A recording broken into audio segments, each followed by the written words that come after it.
Assalamualaikum warahmatullahi wabarakatuh. Salam sejahtera bagi kita semua. Perkenalkan, nama saya Yunita Yustina Warkor.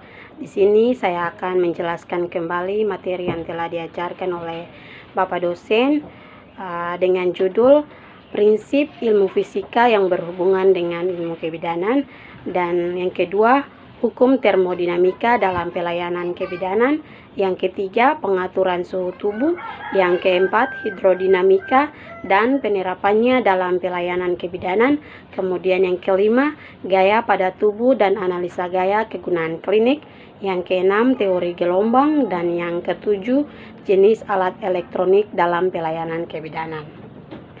Kita masuk pada materi yang pertama, ialah prinsip ilmu fisika yang berhubungan dengan ilmu kebidanan. Prinsip ilmu fisika yang berhubungan dengan ilmu kebidanan, yang pertama, pengaturan suhu tubuh atau termoregulasi. Yang kedua, pengaturan cairan tubuh. Dan yang ketiga, ekskresi adalah elemen-elemen dari homeostatis. Pengaruh tekanan dalam ilmu kebidanan. Tekanan darah adalah gaya yang diberikan oleh sirkulasi darah pada dinding pembuluh darah dan merupakan salah satu tanda-tanda vital. Kemudian tekanan di dalam kandung kemih. Peningkatan tekanan di dalam kandung kemih akibat adanya akumulasi atau penambahan urin. Yang ketiga, tekanan pada sistem pencernaan. Makanan masuk melalui mulut menuju usus dan keluar kembali melalui anus. Dan yang keempat, tekanan pada mata. Cairan bening di dalam bola mata yang terdapat antara permukaan mata dan retina memiliki tekanan tertentu sehingga dapat menjaga bola mata pada bentuk dan ukuran yang tetap.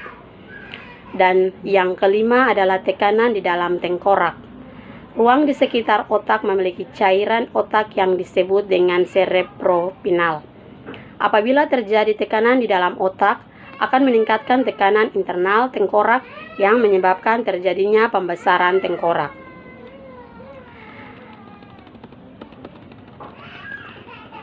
Materi yang kedua di sini adalah hukum termodinamika dalam pelayanan kebidanan. Yang perlu kita ketahui bersama bahwa termodinamika itu berasal dari bahasa Yunani yang artinya termos yaitu panas dan dinamik yaitu perubahan. Jadi termodinamika adalah ilmu mengenai fenomena-fenomena tentang energi yang berubah-ubah karena pengaliran panas dan usaha yang dilakukan. Termodinamika adalah kajian tentang kalor atau panas yang berpindah. Terdapat 4 hukum dasar yang berlaku di dalam sistem termodinamika, yaitu hukum awal, hukum pertama, hukum kedua, dan hukum ketiga. Hukum awal ini menyatakan bahwa dua sistem dalam keadaan setimbang termal dengan sistem ketiga, maka ketiganya dalam saling setimbang termal satu dengan lainnya. Hukum yang pertama terkait dengan kekekalan energi. Energi tidak dapat diciptakan dan dimusnahkan, melainkan hanya dapat berubah bentuk. Hukum yang kedua terkait dengan entropi. Hukum ini berbicara tentang kondisi alami dari alur kalor pada suatu objek dengan sistem. Kalor mengalir secara alami dari benda panas ke benda dingin. Dan hukum yang ketiga berkaitan dengan temperatur nol absolut. Hukum ini menyatakan bahwa pada saat suatu sistem mencapai temperatur nol absolut, semua proses akan berhenti dan entrosistem akan mendekati nilai maksimum. Kalor dapat berubah melalui 3 macam cara, yaitu konduksi, konveksi, dan radiasi. Penggunaan termodinamika dalam kebidanan, yang pertama adalah kantong air panas atau botol air panas itu untuk menghilangkan nyeri, dan handuk panas. Otot yang sakit, misalnya spasme otot dan fase akut poliomyelitis. Kemudian mudpack atau lumpur panas, ini untuk lumpur panas dapat konduksi panas ke dalam jaringan serta dapat pula mencegah kehilangan panas pada tubuh. Kita masuk pada materi yang ketiga adalah pengaturan suhu tubuh. Suhu tubuh manusia cenderung berfluktuasi setiap saat. Banyak faktor yang dapat menyebabkan fluktuasi suhu tubuh. Untuk mempertahankan suhu tubuh manusia dalam keadaan konstan, diperlukan regulasi suhu tubuh. Suhu tubuh manusia diatur dengan mekanisme umpan balik yang diperankan oleh pusat pengaturan suhu di hipotalamus. Apabila pusat temperatur hipotalamus mendeteksi suhu tubuh yang terus panas, tubuh akan melakukan mekanisme umpan balik. Mekanisme umpan balik ini terjadi bila suhu inti tubuh telah melewati batas toleransi tubuh untuk mempertahankan suhu yang disebut titik tetap. Titik tetap tubuh dipertahankan agar suhu tubuh ini konstan pada 37 derajat Celcius. Apabila suhu tubuh meningkat lebih dari titik tetap, hipotalamus yang merangsang untuk melakukan serangkaian mekanisme untuk mempertahankan suhu dengan cara menurunkan produksi panas dan meningkatkan pengaturan panas sehingga suhu kembali pada titik tetap. Mekanisme tubuh ketika suhu tubuh meningkat yang pertama yaitu ada vasodilatasi. Vasodilatasi pembuluh darah perifer hampir dilakukan pada semua area tubuh. Vasodilatasi ini disebabkan oleh hambatan dari pusat simpatisan pada hipotalamus posterior yang menyebabkan vasokonstriksi sehingga terjadi vasodilatasi yang kuat pada kulit yang memungkinkan percepatan pemindahan panas dari tubuh ke kulit sehingga 8 kali lipat lebih banyak. Yang kedua ialah berkeringat. Pengeluaran keringat melalui kulit terjadi sebagai efek peningkatan suhu yang melewati batas kritis yaitu 37 derajat Celcius. Pengeluaran keringat menyebabkan peningkatan pengeluaran panas melalui evaporasi.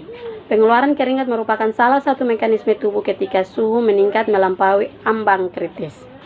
Pengeluaran keringat dirangsang oleh pengeluaran impuls di area preopetik anterior hipotalamus melalui jarak saraf simpatis ke seluruh kulit tubuh, kemudian menyebabkan rangsangan pada saraf kolinergik kelenjar keringat yang merangsang produksi keringat.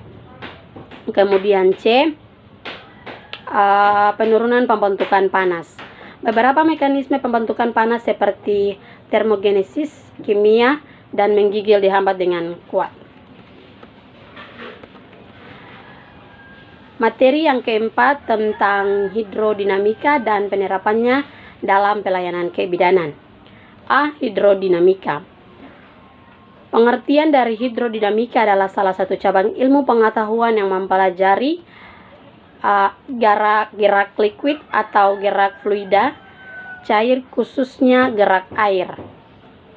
Penerapan hidrodinamika pada pelayanan kesehatan yang pertama ialah tekanan darah, kemudian mengukur LED meliputi blood Babinski Sleight dan BCR atau basal sedimentasi rate. Kemudian ada tekanan bola mata, ada tekanan kandung kencing, dan tekanan di dalam tengkorak. Pengaruh tekanan dalam ilmu kebidanan.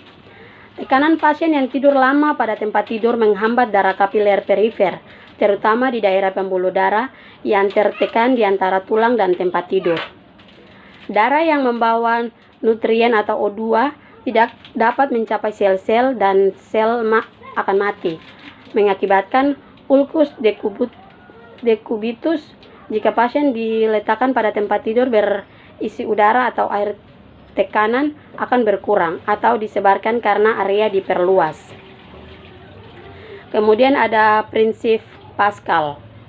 Tekanan yang diberikan pada semua zat cair dalam bencana tertutup diteruskan ke semua area dengan besar yang sama. Contohnya pada veska urinaria, begitu juga benda yang terletak dalam cairan mempunyai tekanan yang sama pada seluruh permukaan. Contohnya, otak di dalam cairan CSF, jaringan di dalam cairan amnion, dan keduanya terlindung dalam cairan yang mengelilinginya, yang meneruskan dengan tekanan sama tak jadi soal walaupun orangnya aktif. Kemudian materi yang kelima adalah gaya pada tubuh dan analisa gaya dalam kegunaan klinik. Gaya pada tubuh dalam keadaan statis dan juga gaya pada tubuh dalam keadaan dinamis. Analisa gaya dan kegunaan klinik. Di sini ada 3. Yang pertama adalah gaya vertikal, kegunaan kliniknya ialah traksi leher. Dan gaya horizontal, kegunaan kliniknya adalah bantuan dorongan pada perut saat membantu dalam proses melahirkan, traksi leher, traksi tulang, dan traksi kulit. Kemudian gaya membentuk sudut, dan kegunaan kliniknya ialah traksi kepala dan juga traksi kaki. Materi yang keenam ialah teori gelombang. Gelombang potensial dari akson dan gelombang potensial dari bergaris dan gelombang potensial dari otot jantung. Alat-alat yang didiagnosis dengan ultrasonik yang pertama adalah A-scanning. A-scanning untuk mengecek apakah ada tumor retina ataukah tidak, dan B-scanning adalah melihat pandangan 2 dimensi, dan M-scanning ialah mempelajari gerakan jantung dan dapat memantau proses pengobatan. Kemudian penggunaan pengobatan dalam ultrasonik itu yang pertama penghancuran tumor, dan yang kedua menghancurkan batu ginjal, yang ketiga mempelajari bagian-bagian tubuh.